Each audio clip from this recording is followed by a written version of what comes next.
Hello बच्चों, exam मंथन के फिजिक्स क्लास में आपका स्वागत है। मैं हूं चंद्रकांत सिन्हा।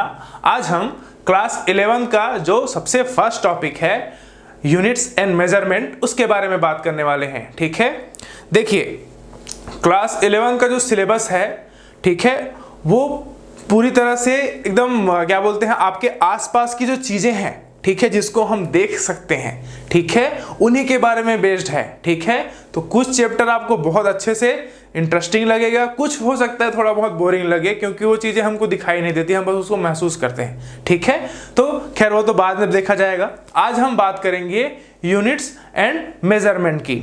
ठीक है, तो today's our topic is units and measurement. ठीक है, देखिए जब हम बात करते हैं यूनिट की, ठीक है, और मेजरमेंट, तो मेजरमेंट तो बाद में आएगा, पहले हम बात करेंगे यूनिट का।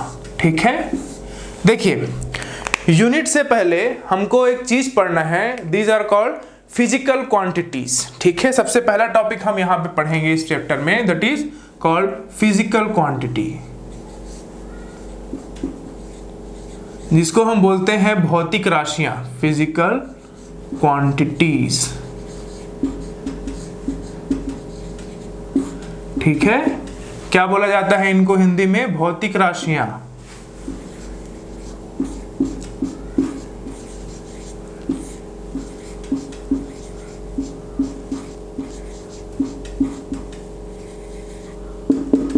ठीक है, फिजिकल क्वांटिटीज, भौतिक राशियां। अब फिजिकल क्वांटिटीज होते क्या हैं? ठीक है, देखिए फिजिकल क्वांटिटी उनको बोला जाता है जिनको हम मेजर कर सकते हैं, जिनको मापा जा सकता है। ठीक है, जैसे आप अपने लंबाई को माप सकते हैं, है ना, यहां सर से लेके पांव तक की लंबाई को कैसे करेंगे, हम एक टेप लेंगे और हम उसको मेजर कर लेंगे, तो वो हो सकता है आप उसको सेंटीमीटर में निकालो या मीटर में निकालो। ठीक है, वैसे ही क्या किए आप, एक साइड तराजू के एक साइड आप खुद बैठ गए, उधर जो है उधर वेट लगाते गए, तो अब अपने वजन को भी माप सकते हैं आपको, है ना, भार को भी। तो physical quantities are those quantities which can be measured, जिनको हम मेजर कर सकते हैं, माप सकते हैं, उनको बोला जाता है फिजिकल क्वांटिटी। ठीक है, याद रहेगा, बहुत ही आसान है। ठीक है, सिंपल से चीजों को समझना है। ऐसी चीजें जिनको हम नाप सकते हैं, माप सकते हैं, उनको क्या बोलेंगे? Physical quantities. The quantities which can be measured is called physical quantities. ठीक है, there are two types of physical quantities. ठीक है, दो प्रकार के होती हैं। पहला होता है वेक्टर क्वांटिटी, वेक्टर क्वांटिटी। ठीक है, इसको बोला जाता है सदिश राशि।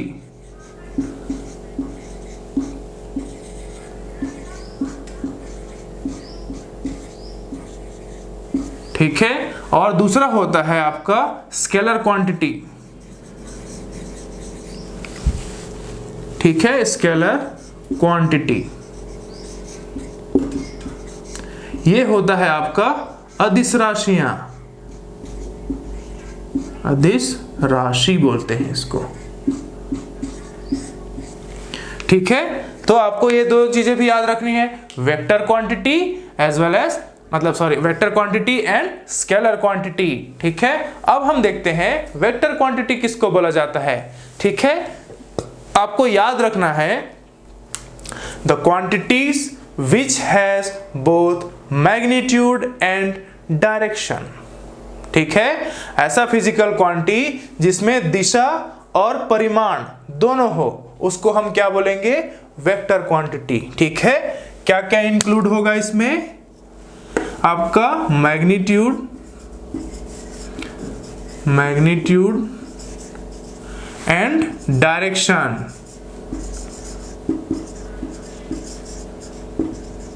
ठीक है, जिस क्वांटिटी में मैग्नीट्यूड और डायरेक्शन दोनों हो, इसको हिंदी में बोलेंगे हम दिशा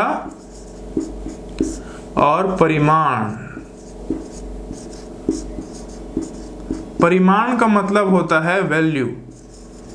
ठीक है, दिशा और परिमाण या फिर मैग्नीट्यूड एंड डायरेक्शन अगर दोनों है तो उसको हम बोलते हैं वेक्टर क्वांटिटीज। जैसे एग्जाम्पल के तौर पे आप देख लेना, एग्जाम्पल है ना, इसमें आपको मिलेगा, बहुत ध्यान समझिएगा, डिस्प्लेसमेंट, डिस्प्लेसमेंट इसको बोला जाता है विस्थापन, ठीक है। और देख सकते हैं वेलोसिटी, वेलोसिटी को बोला जाता है वेग, ठीक है। और देख सकते हैं एक्सेलरेशन। ये सब आपको याद रखने, जब हम चीजें पढ़ेंगे तो आपको पूछा जाएगा कि वेक्टर क्वांटिटी, स्केलर क्वांटिटी, सब आपको पता होना चाहिए, ठीक है। एक्सेलरेशन इसको बोला जाता है त्वरण, ठीक है। तो हम क्या बोलेंगे, मैग्नीट्यूड, डायरेक्शन, दिशा और परिमाण। इसके एग्जांपल कौन से, डिस्प्लेसमेंट, वेलोसिटी, एक्सेलरेशन। और भी बहुत सारी चीजें हैं, जैसे फोर्स हो गया, ठीक है, आपका मोमेंटम हो गया, बहुत सारी चीजें हैं और भी, ठीक है। तो जैसे जैसे हम पढ़ते जाएंगे तब हम, इसको हमने सुना हुआ है ना, ऐसे होता है विस्थापन, ऐसा सब। तो ये सब चीजें कौन सी होंगी, आपकी वेक्टर क्वांटिटीज, ठीक है। अब हम बात करते हैं स्केलर क्वांटिटी का। तो स्केलर क्वांटिटी वे क्वांटिटीज होते हैं, ठीक है। स्केलर क्वांटिटीज जो है वो वे क्वांटिटीज होते हैं जिनमें सिर्फ और सिर्फ क्या होता है, परिमाण होता है या मैग्नीट्यूड होता है, दिशा नहीं होता है, ठीक है। स्केलर क्वांटिटी में दिशा नहीं होता है, इसमें सिर्फ होता है ओनली मैग्नीट्यूड, ओनली मैग्नीट्यूड, ठीक है, नो डायरेक्शन,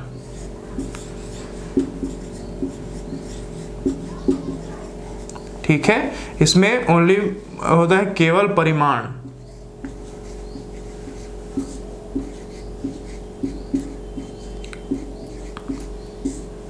ठीक है, दिशा नहीं होता, इसमें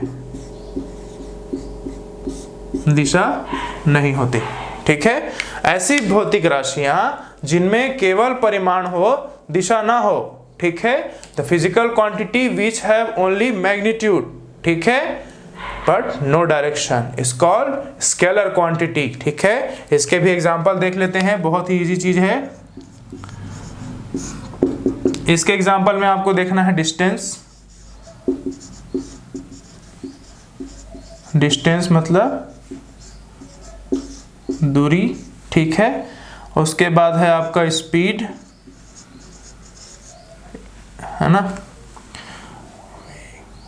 है ना, स्पीड, ये क्या हो जाएगा आपका, इसको बोलते हैं चाल, है ना। तो ये ऐसे और भी बहुत सारी चीजें मिलेंगी, जैसे आपको मास, लेंथ, मास मतलब होगा आपका द्रव्यमान, ठीक है, इसको बोलेंगे द्रव्यमान, और लेंथ को बोलेंगे लंबाई, ठीक है। तो ये ऐसे तो चीजें आपको समझनी है, ठीक है, कि कौन सा चीज ऐसा है जिसमें केवल क्या हो, डायरेक्शन हो, मतलब डायरेक्शन और मैग्नीट्यूड दोनों हो, तो वो वेक्टर क्वांटिटी, और जिसमें सिर्फ और सिर्फ क्या हो, मैग्नीट्यूड हो, वो उसको हम क्या बोलेंगे, स्केलर क्वांटिटीज, ठीक है। तो ये होता है आपका फिजिकल क्वांटिटी, और भौतिक राशियां, उनके आधार पर चीजों को हम डिवाइड करेंगे वेक्टर क्वांटिटी और स्केलर क्वांटिटी के रूप में, ठीक है। अब चीजों को हमने मेजर करना तो सीख लिया, है ना, कि हमको पता चल गए कि ऐसी चीजें जिनको हम क्या करते हैं, ठीक है, जिनको हम माप सकते हैं, ठीक है। तो कौन कौन से चीजों से, मतलब ऐसा क्या चीजें हैं जिसके आधार पर हम उनको माप सकते हैं, तो वो होता है उसका यूनिट, इकाई, ठीक है, जिसपे हम मेजर करते हैं। जैसे मुझे किसी चीज का लंबाई मापना है, लेंथ नापना है, ठीक है, तो मैं क्या करूंगा, वहां पर सेंटीमीटर, मीटर या किलोमीटर यूज करूंगा, ठीक है। वैसे ही किसी चीज का मुझे क्या नापना है, भार नापना है, कि कितना वो भारी है, कितना उसका द्रव्यमान है, ठीक है, कितना मास है उसमें, तो वो मुझे कैसे पता चलेगा, ठीक है। उसके लिए मुझे क्या करना पड़ेगा, मैं कोई भी बोलूंगा तो या तो ग्राम में होगा या तो किलोग्राम में होगा, है ना, ठीक है, या फिर और छोटे क्वांटिटी में लेगा तो मिलीग्राम में होगा, ठीक है। तो कोई ना कोई यूनिट है जिसके आधार पर हम उसको मेजर कर रहे हैं, ठीक है। तो उसी यूनिट्स की बात करेंगे, ठीक है। तो देखिए, यूनिट को दो प्रकार से बांटा गया है, ठीक है। एक होता है आपका फंडामेंटल यूनिट और दूसरा होता है आपका डिराइव्ड यूनिट, ठीक है, ठीक है। हम बात करेंगे यूनिट्स का, हिंदी में बोलते हैं इसको इकाई, ठीक है। इकाई ये वो होती हैं जिनमें किसी भी फिजिकल क्वांटिटी को रिप्रेजेंट किया जाता है, ठीक है। उसका लेंथ आया तो कितना उसका वैल्यू है, उसका परिमाण कितना है, उसको क्या हम रिप्रेजेंट करने के लिए किसको यूज करते हैं, यूनिट को रिप्रेजेंट करते हैं, ठीक है। तो इसमें यूनिट जो है वो दो प्रकार के होते हैं। फर्स्ट है आपका फंडामेंटल यूनिट, फंडामेंटल यूनिट, और दूसरा है आपका डिराइव्ड यूनिट।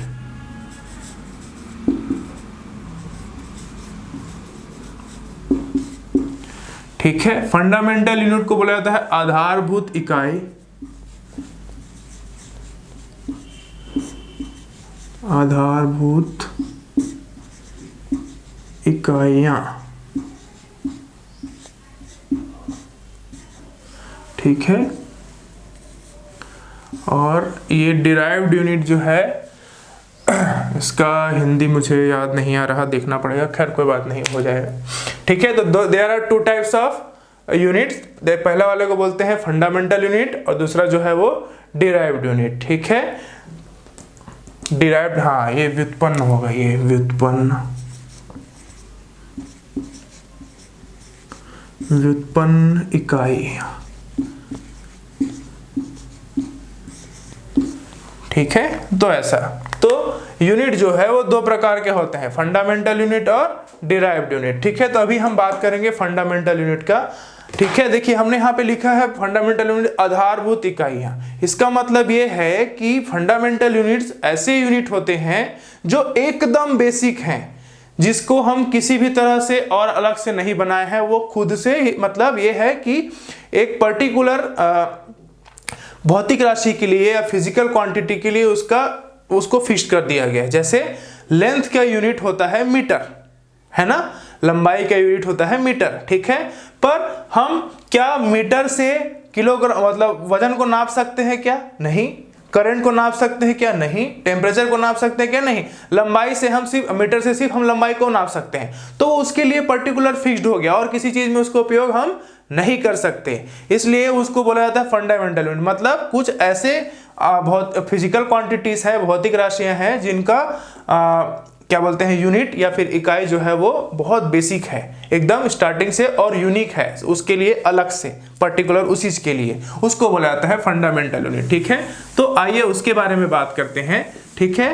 देखो फंडामेंटल यूनिट जो है आपके 7 हैं, जिनमें 7 फिजिकल क्वांटिटी को कंसीडर किया जाता है, जिनमें उनका यूनिट को हम फंडामेंटल क्वांटिटी यूनिट बोलते हैं, ठीक है।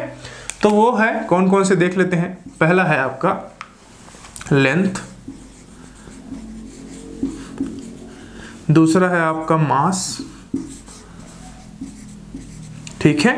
तीसरा है लेंथ हो गया, मास हो गया, ठीक है। जैसे तीसरा है time, fourth one that is current,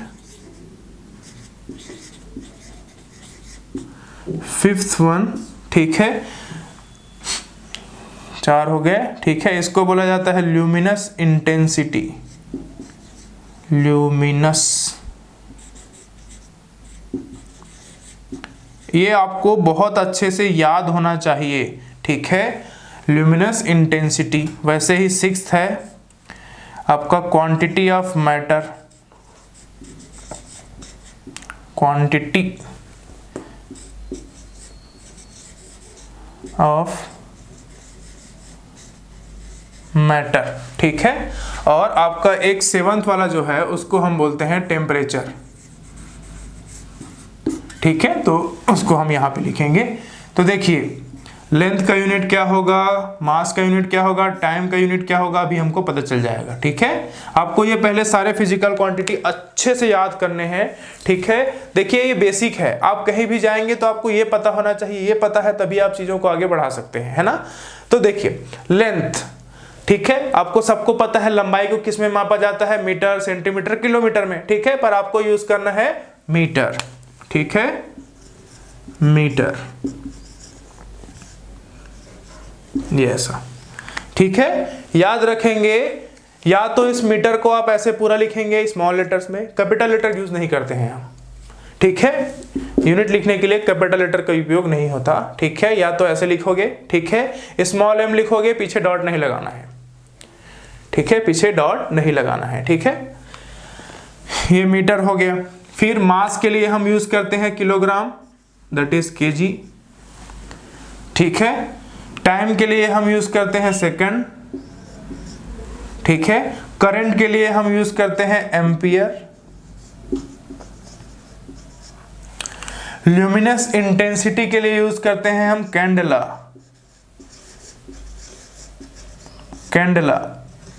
CD, ठीक है। और क्वांटिटी ऑफ मैटर के लिए यूज करते हैं हम मोल, MOLE, उसको रिप्रेजेंट किया जाता है MOL से, ठीक है। देखो आपको समझना है, लेंथ का यूनिट मीटर, मास का यूनिट kg, किलोग्राम, टाइम का यूनिट क्या होगा सेकेंड, करंट का यूनिट क्या होगा एम्पियर, ल्यूमिनस इंटेंसिटी का यूनिट होता है कैंडेला, क्वांटिटी ऑफ मैटर का यूनिट होता है मोल, ठीक है। और टेम्परेचर का यूनिट होता है केल्विन, ठीक है। इसको रिप्रेजेंट किया जाता है कैपिटल K से, ठीक है। ये साइंटिस्ट का नाम है, एम्पियर भी साइंटिस्ट का नाम है, इसलिए उनको कैपिटल लेटर से रिप्रेजेंट किया जाता है, ठीक है। तो ये ऐसे 7 हैं, length, mass, time, current, luminous intensity, quantity of matter and temperature. ये टेम्परेचर को आप आगे पीछे भी लिख सकते हैं, ठीक है। तो आपको ये 7 जो है जैसे भी हैं याद करने हैं आपको, ठीक है। ये आपका फंडामेंटल यूनिट है, ठीक है।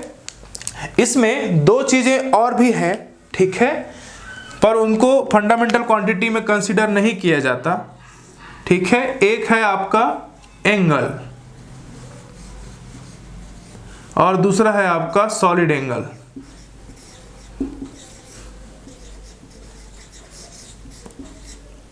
ठीक है। एंगल का यूनिट होता है, क्या होता है एंगल का यूनिट, आपको पता होगा रेडियन, अच्छे से याद रखेंगे, रेडियन, ठीक है। और इसका यूनिट होता है स्टेरेडियन,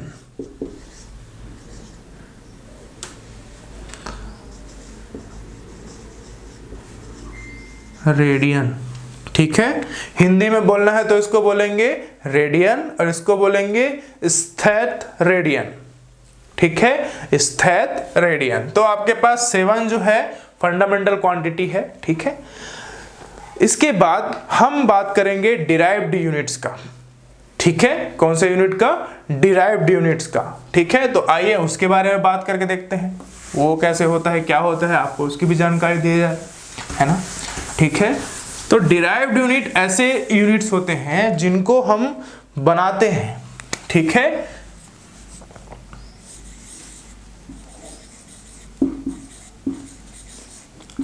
डिराइव्ड यूनिट्स, ठीक है। ये जो यूनिट है इनको हम बनाते हैं, ठीक है। किसके बेसिस पे बनाते हैं, उन्हीं 7 फंडामेंटल क्वांटिटीज के आधार पर, ठीक है। उन्हीं 7 फंडामेंटल क्वांटिटीज के आधार पर जो भी यूनिट बनता है उसको हम क्या बोलते हैं, आपका डिराइव्ड यूनिट बोलते हैं। कैसे, आइए देखते हैं। हमको पता है, ठीक है, जैसे हम बात करते हैं फोर्स का, ठीक है, हमने क्लास 9th में पढ़ा हुआ है फोर्स, इसका यूनिट क्या होता है Newton, that is represented by capital N, यही होता है। फोर्स का यूनिट क्या हो गया न्यूटन। पर अगर हम फोर्स के फॉर्मूले में जाएं, ठीक है, तो ये क्या मिलेगा हमको, मास इनटू एक्सेलरेशन, ठीक है। तो मास के लिए हम kg यूज करते हैं और एक्सेलरेशन के लिए पता है हमको मीटर पर सेकंड स्क्वायर होता है ना। तो देखिए अभी हमने बोला कि फोर्स का यूनिट क्या होता है न्यूटन, ठीक है, ऐसा unit of force is Newton, पर उसका एक और यूनिट है kg मीटर पर सेकंड स्क्वायर, ठीक है, kg मीटर पर सेकंड स्क्वायर, ठीक है। तो kg मीटर पर सेकंड स्क्वायर भी इसका यूनिट है। इस यूनिट को बोला जाता है डिराइव्ड यूनिट, क्योंकि इसको हमने देखिए किसके किसके बेसिस पे बनाया, kg मीटर सेकंड, तो फंडामेंटल क्वांटिटीज के आधार पर हमने इसको बनाया है ना, इसलिए इनको बोला जाता है डिराइव्ड यूनिट या व्युत्पन्न यूनिट, हमने इसको व्युत्पन्न किया है, बनाया है, ठीक है। किस पे बेसिस पे बनाया है? ये फंडामेंटल क्वांटिटीज, ठीक है। तो डिराइव्ड यूनिट जैसे जिसको हम बनाते हैं। अब देखते हैं जैसे और किसी यूनिट की बात करें, जैसे हमको पता है, हम जब बात करते हैं काइनेटिक एनर्जी का, काइनेटिक एनर्जी सभी ने पढ़ा हुआ है, फॉर्मूला क्या होता है? हाफ mv², ठीक है। और काइनेटिक एनर्जी के यूनिट को हम लिखते हैं जूल, ठीक है, हमने इसको लिखा जूल, ठीक है। तो SI unit of kinetic energy या SI unit of energy is joule. But अगर हम इसके डिराइव्ड यूनिट की बात करें तो देखिए कैसे होगा, काइनेटिक एनर्जी जूल हो जाएगा, जूल इज इक्वल्स टू, है ना, जिस किसके बराबर होगा? m, मास किसके हो गया? kg। वेलोसिटी के लिए हम क्या लिखते हैं? मीटर स्क्वायर पर सेकंड स्क्वायर, क्योंकि मीटर पर सेकंड होता है उसके स्क्वायर लगा हुआ है, तो kg मीटर स्क्वायर पर सेकंड स्क्वायर, ये किसका यूनिट होगा? किसका डिराइव्ड यूनिट होगा? काइनेटिक एनर्जी का। तो आपको दोनों यूनिट जो है, SI यूनिट और साथ साथ उसका डिराइव्ड यूनिट, वो भी आपको क्या होना चाहिए? पता होना चाहिए। सर हमारे पास जब SI यूनिट है तो फिर हमको डिराइव्ड यूनिट की क्यों जरूरत पड़ती है? और अगर डिराइव्ड यूनिट भी है तो हम उसको जबरदस्ती क्या बोलते हैं, SI यूनिट देके क्यों उसको ऐसा करते हैं, ठीक है। तो देखिए भाई, आप खुद सोचिए, आपका पूरा फिजिक्स के बुक में इतने सारे फिजिकल क्वांटिटीज हैं, ठीक है, आप कितने सारे फिजिकल क्वांटिटीज का अलग अलग यूनिट याद करेंगे, है ना। इसीलिए आपको उसका फॉर्मूले के आधार पर इन्हीं 7 के बेसिस पे आपको फॉर्मूला बनाने आना चाहिए। और सभी फॉर्मूले जो है जो केजी मीटर लेंथ में ही रहेंगे, है ना, मीटर में, केजी में, सेकंड में, टेम्परेचर केल्विन में, ऐसे। तो ये चीजें हमको बार बार यूज हो रही है तो हम उसको आसानी से याद कर सकते हैं। लेकिन अगर को क्या होता कि सबका अलग अलग यूनिट होता तो हमारे लिए बहुत दिक्कत हो जाती है कि नहीं। तो उस दिक्कत को दूर करने के लिए ऐसा किया गया कि यूनिट को ही तोड़ मरोड़ के दूसरा यूनिट बनाया गया है, ठीक है। तो फंडामेंटल के आधार पर ही आपका कौन सा यूनिट तैयार किया जाता है? डिराइव्ड यूनिट, ठीक है। तो ये जो है 2 प्रकार के यूनिट के बारे में हमने देखा, ठीक है। पहला था आपका फंडामेंटल यूनिट, हमने 7 बताया, और 7 आपको याद होना चाहिए। और साथ ही साथ हमने एंगल्स के उसमें भी देखा कि 2 प्रकार के एंगल होते हैं, एक होता है एंगल और एक होता है सॉलिड एंगल। उसके लिए हम यूज करते हैं, एंगल के लिए उसका यूनिट होता है रेडियन, ठीक है, और आपका सॉलिड एंगल के लिए यूनिट होता है स्टेरेडियन, ठीक है। तो दोनों का हम क्या करेंगे, दोनों को भी हम साथ साथ लेके चलेंगे, आपको भी उसका भी याद रखना है। जब आप यूनिफॉर्म सर्कुलर मोशन पढ़ेंगे, ठीक है, या फिर जब आप motion in two dimensional motion पढ़ेंगे या फिर मोशन इन प्लेन की बात करेंगे, तब आपको ये चीज याद काम आएगा, रेडियन, ठीक है। तो आपको उस टाइम ये सब चीजें आपको याद आएंगी, ठीक है। अब जैसे जैसे नेक्स्ट चैप्टर में बढ़ते जाएंगे, अगले चैप्टर में आपको हर चैप्टर में नए नए फिजिकल क्वांटिटीज मिलेंगे, उनका यूनिट मिलेगा, तो आपको उसका इंपॉर्टेंस समझ में आएगा कि हाँ यूनिट कितना जरूरी होता है, ठीक है। अब हम बात करेंगे सिस्टम्स ऑफ यूनिट का, ठीक है। ये तो हो गया टाइप्स ऑफ यूनिट, हो गया सिस्टम्स ऑफ यूनिट। सिस्टम मतलब ये हो गया कि अलग अलग देशों के जो मेजरमेंट है, टेक्निक है, मेजरमेंट टेक्निक है, उसके आधार पर कुछ सिस्टम जो है वो तैयार किए गए हैं, उसके बारे में डिस्कस करेंगे। जैसे आपको पता होगा कि जो इंग्लैंड है, यूकेस वाले है ना, यूरोप कंट्रीज हैं, उनमें मेजरमेंट जो है आपका फुट, पाउंड और सेकंड में होता है, ठीक है। मतलब ये है कि किसी का वजन बताना है, मास, तो वो पाउंड्स में बताएंगे आपको, ठीक है। तो ऐसे तो अलग अलग जगह का अलग अलग मेजरमेंट रहता है। जैसे हमको पता है कि टेम्परेचर का यूनिट क्या होता है? केल्विन, पर अभी भी हम उसको कैसे मापते हैं? डिग्री सेल्सियस में मापते हैं, है ना। तो जब वो डिग्री सेल्सियस वाला चैप्टर आएगा तब आपको पढ़ाया जाएगा कैसे उसको चेंज करते हैं, ठीक है। तो वो बाद में बात देखेंगे। अभी हम देखते हैं सिस्टम्स ऑफ यूनिट्स के बारे में बात करते हैं, ठीक है। सिस्टम्स ऑफ यूनिट के बारे में बात करते हैं। सिस्टम्स ऑफ यूनिट्स, ठीक है। तो इसके 4 सिस्टम है, ठीक है, जिसके बारे में आपको पढ़ना है। There are 4 systems force for systems, ठीक है। First one it is called CGS system, ठीक है, सीजीएस, ठीक है। सेकंड है आपका एफपीएस। जितना पढ़ा रहा हूं उतना ही पढ़ें, आपके लिए बहुत अच्छा है, जानकारी के लिए आसानी से इसको याद कर सकते हैं, ठीक है। अगर आप इसको बुक से पढ़ने जाएंगे तो हो सकता है आपको थोड़ा सा दिक्कत हो, पर जितना मैं बता रहा हूं उतना ही आप याद रखें, काफी है इतना, ठीक है। बस याद रखना है, ऐसा नहीं कि बस पढ़ लिया और भूल गए, ठीक है। सीजीएस, एफपीएस और उसके बाद होता है आपका एमकेएस और लास्ट होता है आपका एसआई यूनिट, ठीक है। अब देखिए सीजीएस यूनिट किसको बोलते हैं, ठीक है। सीजीएस को जब आप क्या करेंगे, उसको एक्सपांड करेंगे तो आपको पता चलेगा C for stands for centimetre gram second, ठीक है, सेंटीमीटर ग्राम सेकेंड, ठीक है। तो जब हम किसी चीजों को सेंटीमीटर ग्राम सेकंड में मेजर करते हैं तो वो किसके अंदर आता है, सीजीएस सिस्टम के आता है। तो इसको लिख लेना, सेंटीमीटर ग्राम और ये सेकंड, ठीक है। एफपीएस की बात कर, देखो सेंटीमीटर किसके लिए हो गया, लेंथ के लिए, ये किसके लिए हो गया, मास के लिए, और ये किसके लिए हो गया, टाइम के लिए। यही जो तीनों है वो बेसिक है, ठीक है। आपका करंट, टेम्परेचर जो है वो उतना हर जगह यूज नहीं होता है, पर ये तीनों जो है लेंथ, मास, टाइम हर जगह यूज होगा, ठीक है।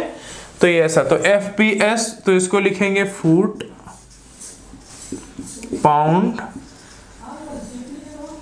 और सेकेंड, ठीक है। तो यहां पर फुट किसके लिए होगा, लेंथ के लिए, ये किसके लिए होगा, मास के लिए, और ये किसके लिए होगा, टाइम के लिए। वैसे ही एमकेएस में आपको याद रखना है मीटर, ठीक है, किलोग्राम, और ये हो जाएगा आपका सेकंड, ठीक है। एसआई यूनिट में ही देखिए मीटर, किलोग्राम, सेकंड, ठीक है। तो जितने भी डिराइव्ड यूनिट आएंगे ना वो बनते हैं एमकेएस में, ठीक है। और एमकेएस को ही क्या कर दिया गया है, अपडेट करके एसआई यूनिट बनाया गया है।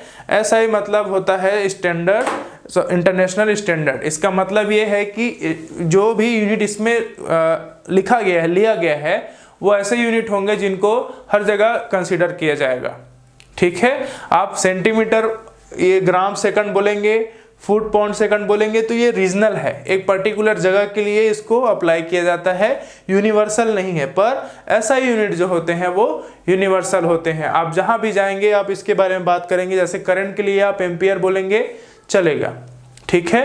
पर आप कूलम पर सेकंड बोलेंगे, ठीक है, तो वो जो है वो इधर आ जाएगा, ठीक है। तो उसको आपको समझना है ना। तो ये जो है आपके सिस्टम्स ऑफ यूनिट है, ठीक है। तो हमने क्या क्या देखा, फंडामेंटल यूनिट देखे, फिजिकल क्वांटिटीज देखे, है ना, ये सब हमने देखा।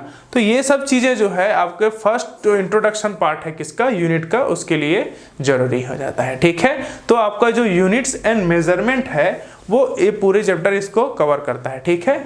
तो अभी के लिए इस क्लास में इतना ही। नेक्स्ट क्लास में हम बात करेंगे एरर्स के बारे में, ठीक है। जब हम मेजर करते हैं तो एरर्स भी होते हैं, है ना। तो मेजरमेंट देखेंगे, एरर्स देखेंगे, और साथ ही साथ हम बात करेंगे डायमेंशन फार्मूला का। इस चैप्टर का सबसे इंपॉर्टेंट टॉपिक हो जाता है आपका डायमेंशन फार्मूला, ठीक है। तो उसके बारे में बात करेंगे, हम आपको डायमेंशन फार्मूला बनाना सिखाएंगे, उसके जो रेमेडीज हैं, एडवांटेजेस हैं, है ना, उसके बारे में बात करेंगे, ठीक है। तो आज के लिए अभी फिलहाल इतना ही, ठीक है। मिलते हैं नेक्स्ट क्लास में, ठीक है।